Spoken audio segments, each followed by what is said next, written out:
Gibraltar is now one of the strongest 1v1 legends in the entire game, and after the Season 28 buffs, he's actually back.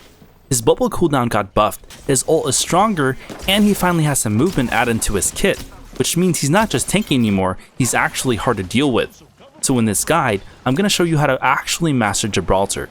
Not just what his abilities do, but how to use him consistently in fights. Because if you play him the right way, you become one of the hardest players in the lobby to kill. Let's dive right in. Starting with Gibby's support passive. First, you get access to blue extended supply bins, which give you extra heals and survival items for your team. It even gives you items you need, like a bigger backpack.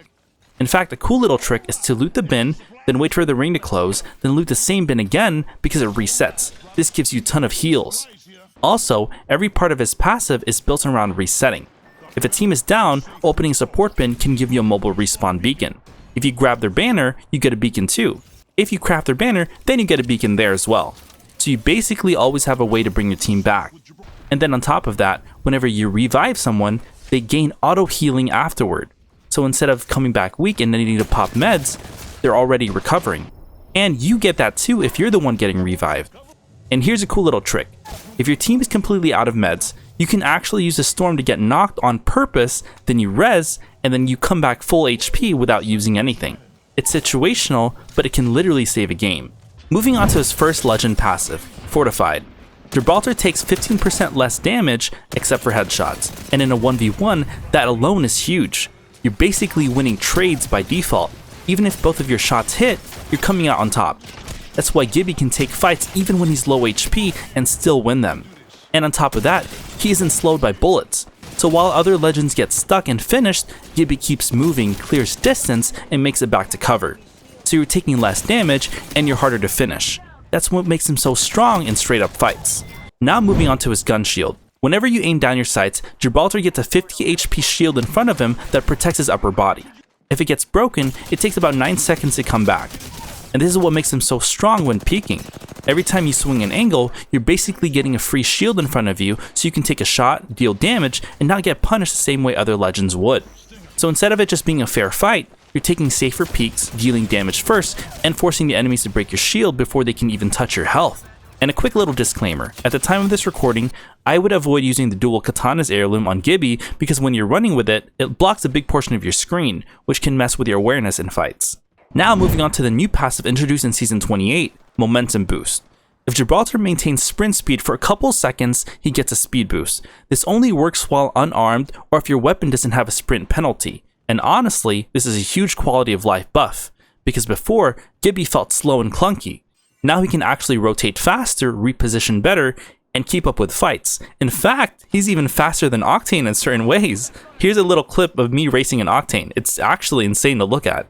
He also deals double damage to breakable structures like Hardlight windows, which is really useful against bunker style teams. Now let's move on to Gibby's tactical, Dome of Protection. When you throw it down, it creates a dome that blocks all bullets and projectiles while still letting players move through it. The dome lasts 12 seconds, and after the Season 28 buff, the cooldown was reduced from 17 seconds down to 13 seconds. And that cooldown change is massive, because this ability is basically your reset the fight button, and now you get it way more often. The first way to use Gibby's dome is for reviving teammates. Now this is the obvious one, but there's a couple important things here. Gibby used to have faster revives inside his dome, and that was his thing, but now that's been moved to all support legends. And honestly, that's still a huge W for him, because it stacks perfectly with everything he already does. But what really makes a dome strong isn't just the revive, it's instant cover. The second you throw a bubble, you create a safe zone out of nowhere, even in the open. So now when you go for a res, you're forcing the enemy to make a decision. Do they want to push into your bubble? Do they wait? Do they overcommit? And a lot of teams mess that up. So what looks like a simple revive actually turns into a full reset for your team. The second way to use Dome is mid-fight resets. This is your emergency button. If you get cracked, caught out in the open, or hard focused, you can instantly throw a bubble and create cover out of nothing. Pop a bat, heal, and reset where you should have been dead. And this is where Gibby becomes really strong. Because you're not just saving yourself, you're breaking the fight. When enemies decide to push into your bubble, they don't all swing the same way. Some hesitate, some overcommit, some get stuck in different sides, and suddenly the fight splits. Instead of a clean team push, it turns into isolated 1v1s and awkward angles. And that's exactly what you want. So the dome isn't just for healing, it's for turning bad situations into winnable fights. The third way to use Dome, and this is the core of Gibby's gameplay, is bubble fighting. This is exactly what Gibby was built for. You play the edge of the bubble, you peek in and out and time your shots, constantly forcing short trades. And because of Fortified, you're winning those trades almost every time. And this is exactly why you should be running a shotgun on Gibby no matter what. This is not optional. PK, Mastiff, Mozam, whatever you prefer, but if you're playing Gibby properly, your shotgun is going to carry fights. Because inside the bubble, fights become close range, fast, and timing based, and that's where shotguns dominate. And that's why bubble fights are so strong on Gibby. Now here's a pro tip, if you're playing with Valkyrie, you can combine the bubble with your Valk ult to almost guarantee an escape. Throw your bubble, start the ult inside, and then bam, you're gone. It's one of the safest resets in the entire game. Now moving on to Gibby's ultimate, Defensive Bombardment. When you throw it, it calls in a mortar strike that lasts for about 6 seconds, dealing around 40 damage per hit and forcing enemies to move. And after season 28, this ability just got a lot better. The radius was increased by 20%, the missiles land faster, and you can throw the ult before the full animation finishes. So overall, it's faster, bigger, and way harder to avoid. The first way to use Gibby's ult is offense. If a team is holding a position, healing, or just sitting comfortably, drop your ult on them. Now they have two options, either they stay and get hit, or they're forced to move. And when a team is forced to move under pressure, they scramble. They run into different directions, they lose positioning, they expose themselves, and that's where you capitalize. You catch them mid-rotate, mid-heal, or out in the open, and you turn free damage and easy knocks. So it's not just about damage from the ult, it's about forcing mistakes and punishing them instantly. The second way to use Gibby's ult is defense. If a team is pushing you hard, you could just drop your ult on yourself. Then right after that, you throw your dome. Now you've created 2 layers of pressure. Inside the bubble, you're safe. You can heal, reset, get a revive off. Outside the bubble, they're dealing with your ult. So now the enemy has to decide. Do they push through your ult and take damage, or do they back off and give you a full reset? But either way, it's a win-win situation. So when you combine ult plus bubble together, you're not just surviving, you're completely shutting down their push. Now let's move on to Gibby's perks. Starting at level 2, the first option is Thunderdome. It electrifies your dome when it's placed, dealing 50 damage and slowing the first enemy who enters. This is insanely strong, because now your bubble doesn't just protect you, it actually punishes anyone who tries to push you. This is the best pick most of the time. The second option is Healing Dome.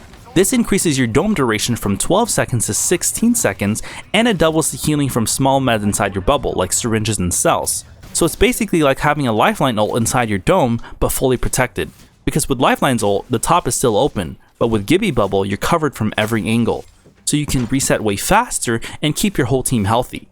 This is really strong for longer fights and slower resets. But overall, Thunderdome is usually the better choice because it actually helps you win fights, not just survive them.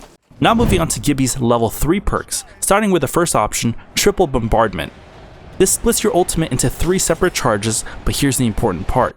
They can actually stack on top of each other. So if you throw all 3 in the same spot, the damage overlaps and it becomes insanely strong. We tested this out on a Revenant with max armor, extra protection from bit-stave drones, and even in Revel, and it didn't just knock him, it fully finished him. So this isn't just zoning anymore, so you can actually use it to delete teams if they're stuck or don't move fast enough.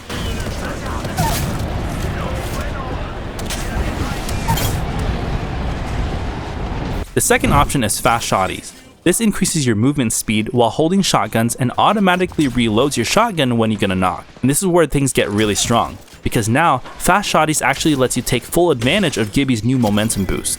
Normally, you'd have to holster your weapon to get that speed, but with Fast Shotties, you can run fast with your shotgun out. So now you're moving quicker, keeping your gun ready and chaining kills without losing momentum. You knock one player, your shotgun reloads instantly, you're already moving faster, and you can immediately pressure the next target. So which one should you pick?